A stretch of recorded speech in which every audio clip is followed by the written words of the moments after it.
Estamos iniciando a quarta entrevista sobre a imigração alemã em Nova Friburgo. Lembrando que nesse ano de 2024, o Brasil celebra o bicentenário da imigração alemã em Nova Friburgo.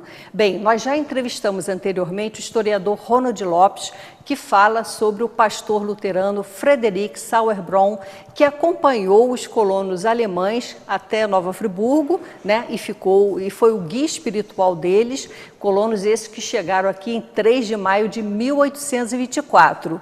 Fizemos também uma entrevista com Pedro Elias Ertal Sanglar, que fala sobre a primeira colônia alemã no Brasil. No caso, a tese dele é justamente para provar que Friburgo recebeu os primeiros colonos, foi pioneiro, e fala também sobre a família Ertal. E Rui Ertal fala sobre a dispersão espacial dos colonos da gleba rural, mais especificamente sobre os colonos alemães. E hoje estamos com o professor João Raimundo de Araújo e a gente vai dar um salto na história.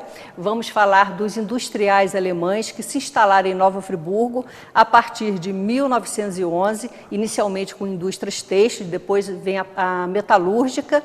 E hoje o professor João Raimundo, que tem um trabalho sobre a construção do mito da Suíça brasileira e que dedica um capítulo especial à industrialização de Nova Friburgo. E eu vou começar, professor, com uma pergunta clássica, que é sobre a vinda de Júlio Zarp a Nova Friburgo, né? Eu perguntaria, Júlio Zarp veio para Nova Friburgo, né, instalando uma indústria têxtil, em função da possibilidade dele ter a concessão de energia elétrica no município? Sim, eu acho que a possibilidade dele se tornar o empresário da eletricidade em Nova Friburgo foi fundamental para a vinda dele. Mas antes disso, é bom lembrar que o Arp, bem como o Maximilian Falck, eram imigrantes alemães, né, para o Brasil, e a intenção dele, do Arp, era instalar ele era um comerciante, ele virou um comerciante no Rio de Janeiro, acumulou algum capital e a intenção era inicialmente ir para Joinville, Santa Catarina, e lá instalar uma indústria de produção de meias, esse tipo de produto, né? E no Rio de Janeiro, há um contato. Ele entra em contato lá com um personagem que no futuro seria, assim, na minha concepção, o maior líder político da história política de Nova Friburgo, que entrou em contato com ele, e esse personagem, né, o Galdino do Vale Filho, que era um jovem estudante em final de curso de medicina, traz o Arp e o Falck para visitar Friburgo. E, claro, aí, né, com a presença desses dois empresários em Friburgo, o Galdino formula a possibilidade dele se tornar, ao invés de levar indústrias para a Santa Catarina, o Galdino convence ele que era mais interessante se instalar em Friburgo, por algumas razões. Primeiro, a possibilidade real de se tornar um empresário, né, da eletricidade de Nova Friburgo. Friburgo era ainda, né, uma cidade muito, eu diria, muito rural, né? E ainda, naquele momento, ainda não possuía os serviços de eletricidade. Então, Galdino acena para ele com essa possibilidade de se tornar um empresário. Mas isso aí, também, não acontece assim, o Galdino vai e traz... Não, porque a Câmara de Vereadores, na época, que era uma Câmara extremamente conservadora, ligada ao mundo rural da cidade, quer dizer, não tinha essa cabeça, né, de tornar Friburgo uma cidade industrial, etc. Então, há um certo conflito político. Aliás, vai ter conflito até social nas ruas de Friburgo, à noite ou dia do quebra-lampiões, né? Mas essa possibilidade do Galdino se tornar um empresário para a implantação da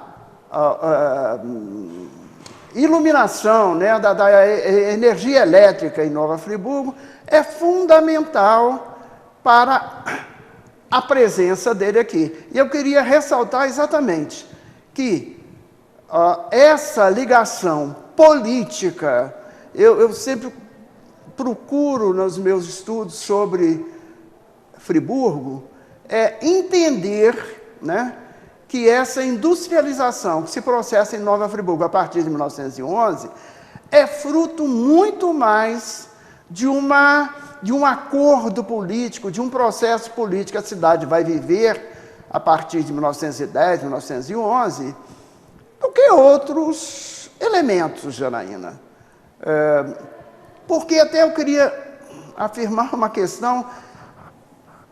Muitos historiadores que estudaram a industrialização no Brasil da época, né, alguns exemplos de industrialização, sempre procuram relacionar o surgimento da indústria como uma decorrência de capitais provenientes do café. Né? Essa migração, né? Essa migração e essa industrialização.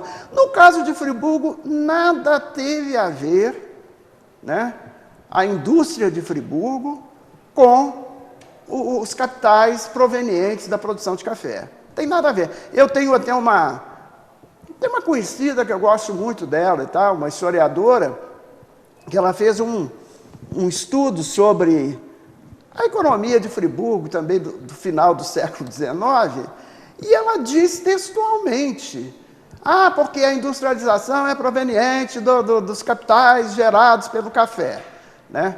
E eu divirjo profundamente disso, que não tem nada a ver com café aqui na região, né? A questão da indústria em Friburgo está ligada a esse grupo de alemães que, atraídos pelo Galdino do Valle, vão se tornar grandes industriais em Nova Friburgo. Teria sido meio casuística, né, João? Pelo que você está falando. Foi o fato de o Galdino do Valle, filho, ter ido, procurado, uma coisa meio casuística, né? Sim. Bem particular, agora, né? É particular, mas é história, né, Janaína? Pois é. Então, a história mexe com isso. Esses grandes modelos, né, de história, etc., às vezes trazem alguma complicação. Né? A gente não pode aplicar em todo lugar. Em todo lugar. Agora, Friburgo não é.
E, João, a gente percebe também que esse processo de industrialização de Nova Friburgo foi bem precoce comparado com o restante do país, né? Algumas cidades brasileiras já estavam começando. Por exemplo, Santa Catarina é uma região que, né, começa algumas indústrias aí, mas é precoce, você tem razão. É um bem início, né? É porque a industrialização mesmo, assim, a gente não sei se a gente pode estabelecer a partir da era Vargas. Dos anos 30, né? Eu acho que a partir daí é o arranco mesmo. A Companhia, né, Siderúrgica Nacional, que aí você... sem dúvida, sem dúvida. Né? Sem dúvida. Eu acho que Friburgo realmente foi bem precoce. Foi bem precoce, eu concordo contigo. O Júlio Zarp, né, depois ele estimula também Maximilian Falck, e é sócio dele na indústria da Ipu, e também o Carl Ernest Siemens na Filó, né? Então a gente monta aí, né, 3 grandes industriais, né, e cria-se um complexo, né, de indústrias têxteis. A Rendas Zarp especializada em rendas. Sim. A Ipu parece que é passamanaria. Exato. E a Filó em filó. Usava muito à época, né? E o detalhe, esse filó, que depois dos anos 20 vai ser produzido da fábrica Filó, vai ser importante para que a Rendas Zarp, para ela produzir suas rendas. As famosas rendas valencianas, rendas... Tem uns nomes, as rendas eu não consigo identificar direito, não, mas as rendas valencianas que a Filó, que a Arp vai produzir, é resultado da fábrica de Filó, instalada nos anos 20, lá naquela região da Lagoinha. Esse é um aspecto interessante. Agora, outra coisa que eu acho que faz parte da estratégia desses industriais alemães, primeiro que eles, quando estão chegando ao Brasil, a Alemanha, sobretudo a partir de 1870, segunda metade, vamos dizer 50, ela se torna uma grande nação industrial. Até então não era. Né? Então, vejam, enquanto os primórdios da indústria da Europa a gente costuma definir lá no final do século XVIII, a Alemanha vai se industrializar a partir de meados do século XIX. Então, já com uma experiência histórica na Alemanha, eu digo bem diferente daquela experiência histórica da indústria inglesa, por exemplo. Né? Então, quando eles chegam no início do século XX aqui em Friburgo, eles trazem toda essa história que eles já tinham tido lá na Alemanha, como industriais, não digo industriais na Alemanha, mas uma experiência de conhecimento em algumas cidades, né, da Prússia, né, da Alemanha, e essa experiência vai ser importante para ser implantada aqui em Nova Friburgo. Veja, vou te dar um exemplo.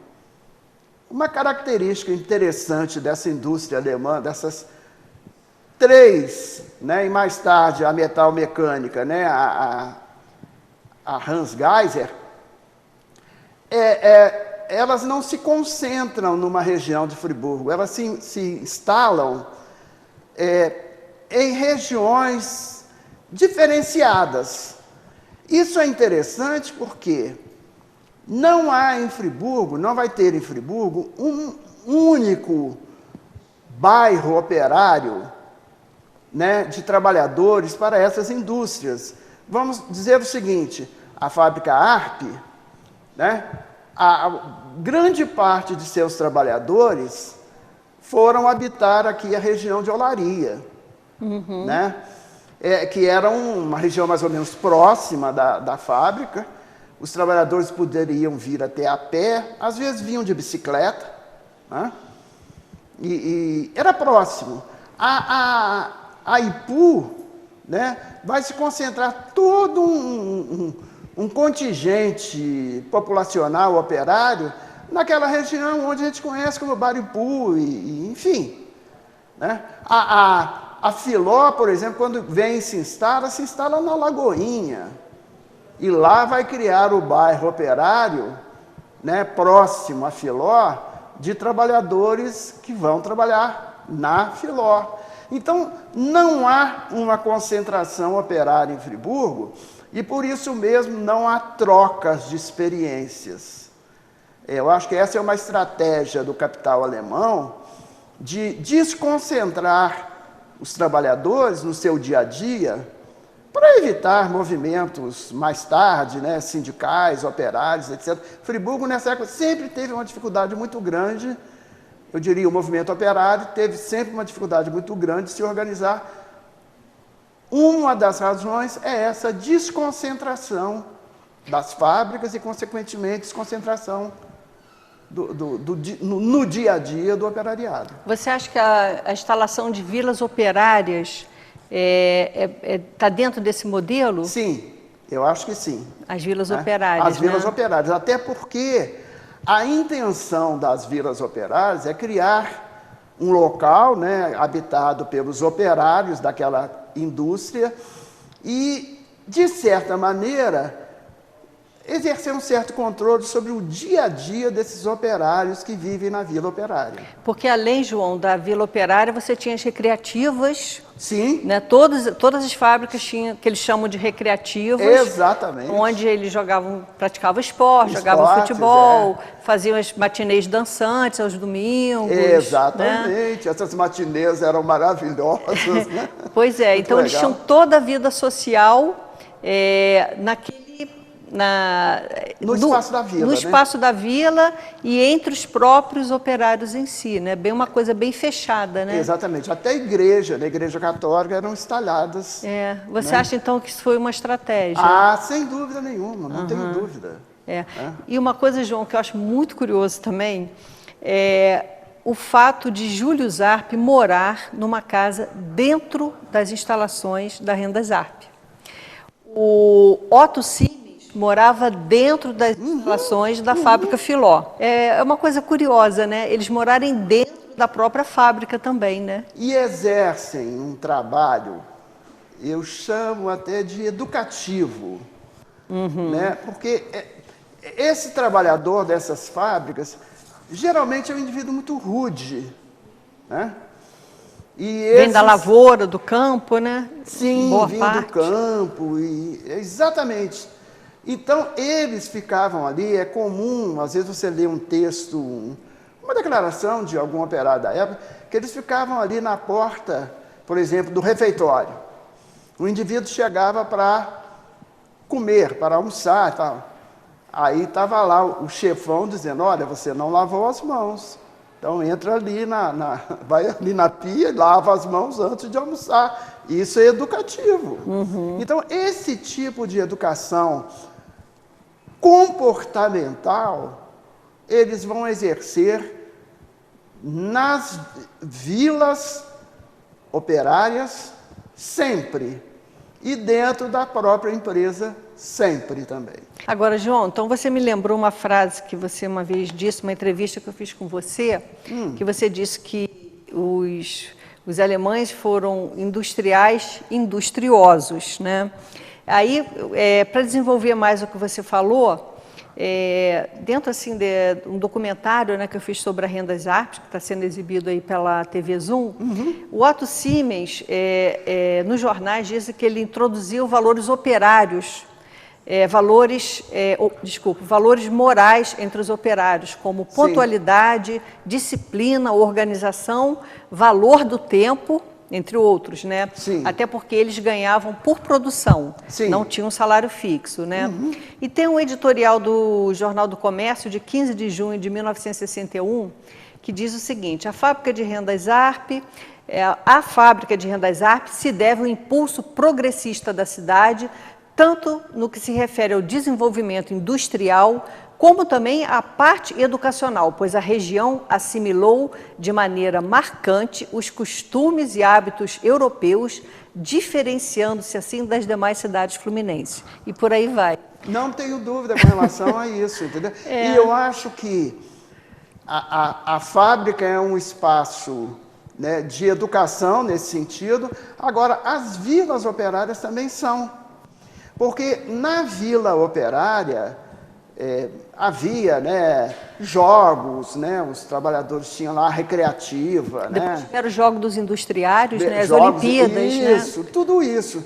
Agora, também havia um certo controle do respectivo empresário e seus assessores, no sentido de controlar, por exemplo, a vida das pessoas na recreativa, mas não se podia levar bebida alcoólica, né? Havia geralmente realização de missas, procissões nessas vilas operárias. Quer dizer, a vila também é um espaço educativo desses moradores. E o cara sabia o seguinte: ele morando na vila operária, ele tinha que garantir a permanência dele e da família, porque qualquer ato, vamos dizer, se fosse apanhado bebendo, ou enfim, cometendo alguma coisa, né, que é antieducativa, né? A tendência era ela ser mandada embora lá da Vila Operária. A Vila Operária era também uma garantia dele, da família dele, se manter, né? A Renda Zarp, ela foi um pouquinho mais adiante, dentro dessa filosofia de educar, porque ela construiu uma escola para os filhos dos operários. Sim. E eu já entrevistei o Richard Ins Filho, e ele me disse que, educando o filho, você educava o pai também. Era uma maneira de educar o pai. Um modelo meio jesuíta, né? Jesuíta, totalmente. Né? Jesuíta. Então, nada foi por acaso, né? Nada por acaso, nada por acaso. Essas estratégias da escola, que era muito elogiada, uma escola de alto padrão, isso tudo tinha... era um modelo, né? Como você falou, fazia parte de um modelo. A escola Renda Zarp, né? Foi assim... Até tem uma tese muito interessante, uma dissertação de mestrado da professora Nelly, que ela estuda a criação e a fixação da escola das Rendas Zarp. É muito interessante. E é exatamente isso. Através da educação de crianças, educa-se o futuro operário, né? E também a criança educa o pai, né? O pai também, né? Foi que o Richard Rins... Isso é jesuíta adoidado. Colocou, né? Agora, João, também isso daí também, a vinda desses industriais também trouxe os executivos, né? Como o Richard Otto Ins, Emil Cleff e outros. E aí, já que a gente está falando da questão da imigração alemã em Nova Friburgo, foi trazendo assim técnicos, né? Sem e por dúvida. isso essa imigração alemã foi muito assim, foi muito importante, né, nessa formação social de Nova Friburgo, né? A história ajuda a gente a entender, né? Esses alemães que durante a Primeira Guerra Mundial, né, aqueles navios que foram aprisionados, né, no Nordeste, então muitos desses operários qualificados, né, alemães vieram para Friburgo, né? O Richard Otto Ins, que a gente citou, né, que foi um grande, foi um executivo durante 41 anos na Renda Zarp. Ele era justamente um desses tripulantes desses navios, né, que você colocou. Uma vez, Janaína, uma coisa muito engraçada, mas curiosa.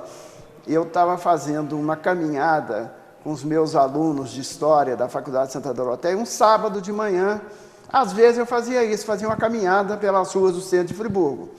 E um dia eu parei com eles ali, em frente ao IENF, ali naquele local ali da Praça Demerval, e comecei a falar com eles, né, sobre que ali, aquela região era importante, era local de manifestações. Aí que eu estou falando, um senhor passou e falou assim: 1 minuto, o senhor está esquecendo que aqui nesse local foi realizado o principal comício do Partido Comunista Brasileiro nos anos 30. Então, ainda tem a memória, ainda... né? Ainda vale, né?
Agora, João, também os industriais alemães deram o primeiro passo nesse processo da metalurgia, né? Começou com o Hans Geiser, né? Com a fábrica AGA.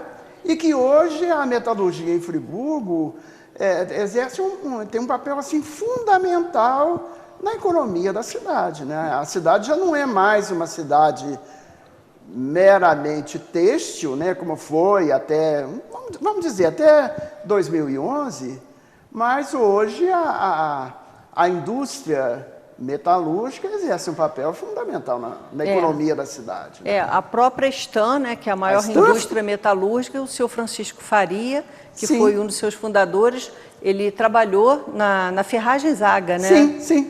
Então teve uma formação de obra aí metalúrgica. E é uma indústria muito interessante a Stan, né? Além de produzir artigos também muito interessantes. Né? E, João, já que a gente está falando de desdobramento, quer dizer, esse complexo industrial têxtil, por conta assim, de vários fatores que não cabe a gente discutir agora, né? No caso, a Rendas Arp fechou, exatamente quando, nos 100 anos de celebração, 2011. Né? Em 2011, cessou suas atividades. Em função, tinham 200 operários na época, por alguns fatores, e a Filó também teve essa transferência, né, da Filó para Triunfe, e a Ipu agoniza. Mas eu queria falar sobre essa questão da Filó, que depois foi vendida para o Grupo Internacional Triunfe, e que os ex-funcionários, os ex-operários das fábricas acabaram usando, né, toda essa expertise e colocaram o Friburgo hoje na posição de capital da moda íntima, né? Como eu acho isso interessantíssimo, né? Porque exatamente lá pelos anos 70, você vê já o declínio da Triunfe e operários e operárias, nem todos, muitas vezes eram indenizados, né, com a indenização normal, né, um fundo de garantia, etc. E, às vezes, eram indenizados com máquinas. Acontece que essas pessoas tiveram, na Filó e na Triunfe, né, uma educação. Né, treinamento, né? Um treinamento, etc. E muitos deles, pegando essa indenização, isso já, eu diria, nos anos 80, vão começar a criar aquelas indústrias de fundo de quintal, etc., dando origem à capital da moda íntima. Quer dizer, não há uma... Eu gosto de falar, Janaína, que não há uma separação, assim, até hoje vem a indústria alemã, e depois, né, outra coisa. Não, uma coisa gera outra aí, né? Isso é interessante, essa continuidade através de outras formas de produção. E, João, agora nesse ano de 2024, o Brasil celebra o bicentenário da imigração alemã no Brasil. Você acha, a gente falou tanta coisa aqui sobre os imigrantes alemães aqui, né? A gente poderia até colocar mais camadas aí, mas o tempo não permite. Mas, assim, você acha que Friburgo, entre os municípios, né, que receberam esses imigrantes, ele é um dos principais, assim, locais onde os imigrantes alemães, assim, tiveram protagonismo? Sem dúvida. Na história da cidade? Sem dúvida. Eu acho que o excessivo... Não estou falando mal, não, mas o excessivo peso dado à vinda de suíços para cá, de certa maneira, escondeu a presença alemã na cidade. Eu não sei, mas alguém vai dizer que é absurdo o que esse professor está dizendo. Mas eu acho que Friburgo, em termos de economia, aqui regional, indústria, etc., Friburgo é muito mais uma Alemanha brasileira do que uma Suíça brasileira, sem dúvida. O legado, né, dos alemães, né, dos empresários alemães em Nova Friburgo, eu estou falando desses a partir de 1911. Os industriais. Os outros, né? Os colonos. Então, esses tiveram e continuam tendo, assim, uma importância econômica, etc. E olha que eu adoro a Suíça, hein? Mas eu discuto muito essa questão de Friburgo ser uma Suíça brasileira. Eu acho que é muito mais uma Alemanha brasileira, sem dúvida. E as pessoas, você citou isso, as pessoas confundem muito, né? Os colonos alemães, né? Chegaram em 343, eu acho, em 3 de maio de 1824, com esses industriais alemães, né? Essa confusão, né? Sem dúvida. Mas a gente, como eu falei no início do programa, a gente está colocando isso em etapas, né? Para poder fazer essa distinção. Sim. Agora, sem dúvida, Janaína, que a existência dessa colônia alemã, criada em 1824 aqui, exerceu também importância para a vinda dos alemães de 1911. Claro, a existência de alemães aqui, uma igreja luterana, né, enfim, um culto luterano aqui, etc., eu acho que foi mais um fator de atração dos grupos alemães em 1911. Sem contar também que aquela ideia de ir para Santa Catarina, quer dizer, aqui em Friburgo você tem já uma ferrovia, né, funcionando. Quando aqui o ARP chega, já tem uma indústria que facilita por demais não só a chegada de matérias-primas, mas quanto também a leva de produtos, né, da indústria daqui para o grande mercado, que era a cidade do Rio de Janeiro. Né? Então, esses elementos todos eu acho que foram importantes, você juntar isso e entender o porquê que os alemães caíram na real, vamos dizer assim, e preferiram Friburgo e não lá a distante Santa Catarina. Você fez uma afirmação aí, João, bem interessante, né? Você colocar, no caso, a imigração alemã de uma importância muito acima, né, dessa imigração suíça, né?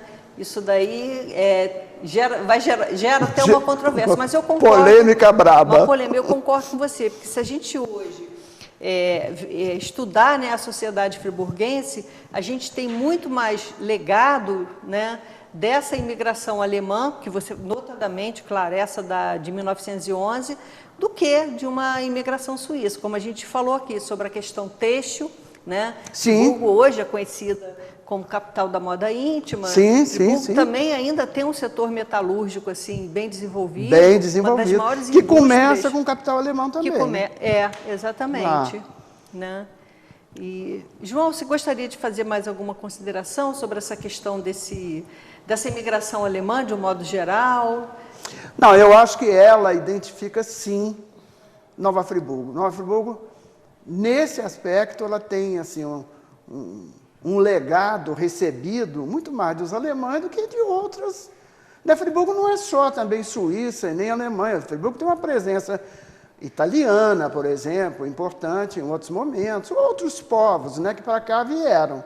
Mas eu acho que o alemão é um elemento fundamental em termos econômicos, em termos culturais também para a cidade. E você acha comportamental também? Já que a gente falou dessa questão da educação, né, que eles tentaram, né, promover entre os operários, também tem algum reflexo?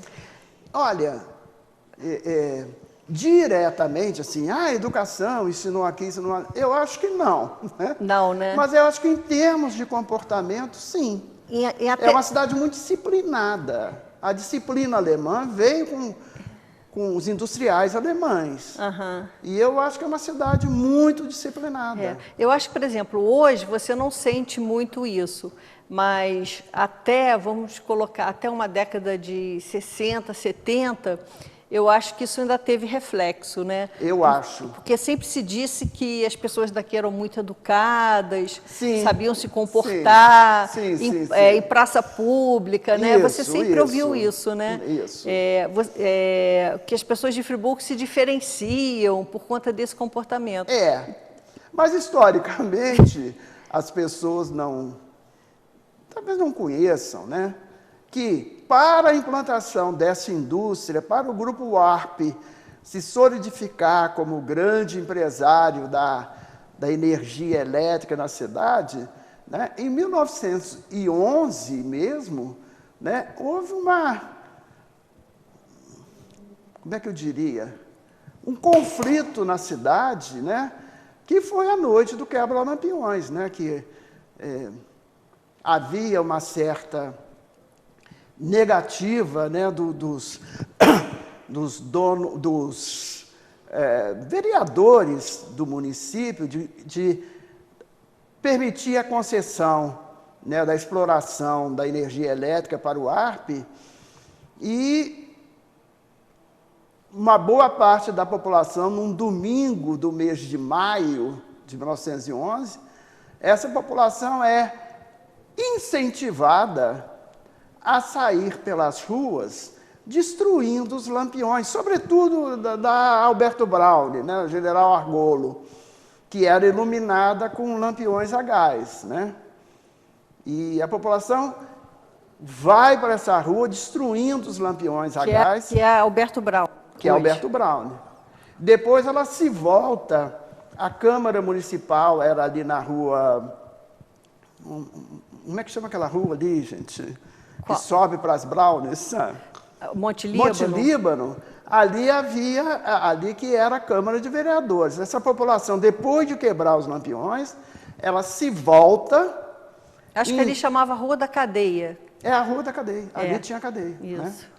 E eles invadem a Câmara de Vereadores também, destroem o interior da Câmara, jogam móveis do lado de fora, etc. Quer dizer, isso vai apavorar as elites locais e que o resultado imediato disso é elas, quase que imediatamente, permitirem a concessão para o ARP, né, da energia elétrica. Lembrando que nessa época era a Câmara Municipal que administrava o município, não Sem tinha dúvida. ainda a figura do não prefeito, havia prefeito, né? Por isso que o pessoal era o foi para a presidente Câmara. da Câmara. Era né? o presidente da Câmara. Tá Isso certo, mesmo. João. Te agradeço muito pela entrevista, né? E quem quiser ler sobre o seu trabalho da industrialização já está disponível hoje no Google a sua tese de doutorado, a construção do mito da Suíça brasileira, em que você aborda todo esse processo industrial de Nova Friburgo, não é isso? Perfeito, perfeito. Tá certo. Te agradeço muito. Você gostaria de falar mais alguma coisa? Não, é só agradecer a possibilidade de vir discutir essa questão aqui e agradecer muito você, a sua simpatia, seu bom humor, etc., na discussão desse tema que eu acho importante na história de Friburgo.